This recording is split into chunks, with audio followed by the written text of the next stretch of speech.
आपके हर त्याग को न्याय मिलेगा। बस त्याग करते वक्त ये मत सोचिए कि वो मिलेगा या नहीं मिलेगा।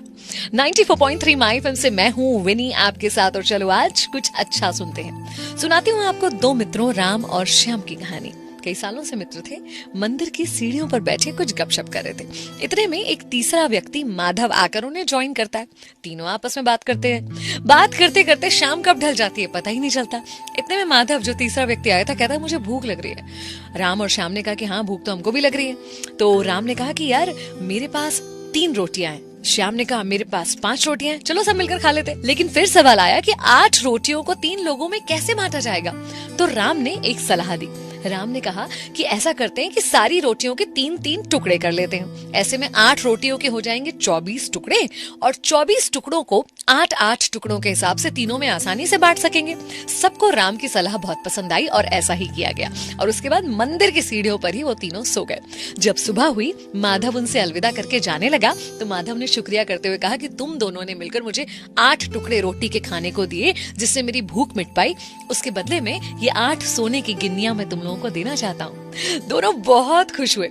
8 गिन्नियां ले ली। राम ने कहा चलो दोनों 4-4 बांट लेते। लेकिन श्याम ने कहा नहीं, ऐसे कैसे होगा। मेरी 5 रोटियां थी और तुम्हारी 3 थी, तो मुझे 5 मिलनी चाहिए और तुम्हें 3 गिन्नियां मिलनी चाहिए। अब दोनों के बीच में बहस शुरू हो गई।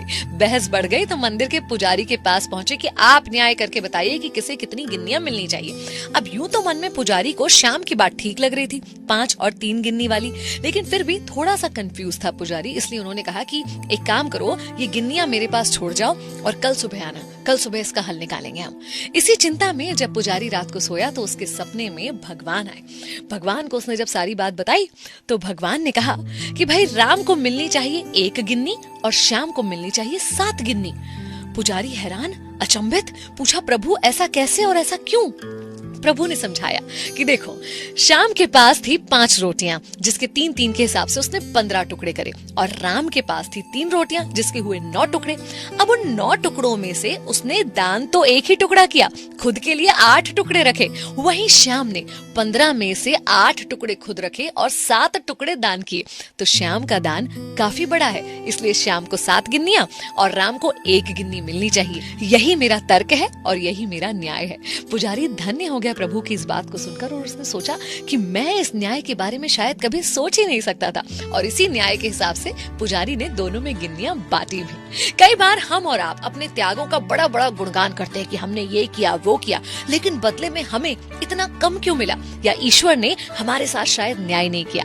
लेकिन ईश्वर जिस दृष्टिकोण से न्याय करता है ना, वो आपकी और मेरी सोच से बहुत ऊपर है। तो संतुष्ट रहिए, बिल्कुल निश्चिंत रहिए कि ईश्वर का न्याय जो होता है वो बिल्कुल तर्क संगत होता है। और आपको जो कुछ भी मिल रहा है वो सिर्फ आपके त्याग को देखकर नहीं मिल रहा है, बल्कि आपकी शक्ति, आपके समर्पण, सारी चीजों को तोल मोल कर आपको न्याय दिया जा रहा है। निश्चिंत रहिए, जो आपके साथ हो रहा है बिल्कुल सही हो रहा है। 94.3 माय एफएम पर मैं विनी। चलो आज कुछ अच्छा सुनते हैं। 94.3 माय एफएम, चलो कुछ अच्छा सुनते हैं।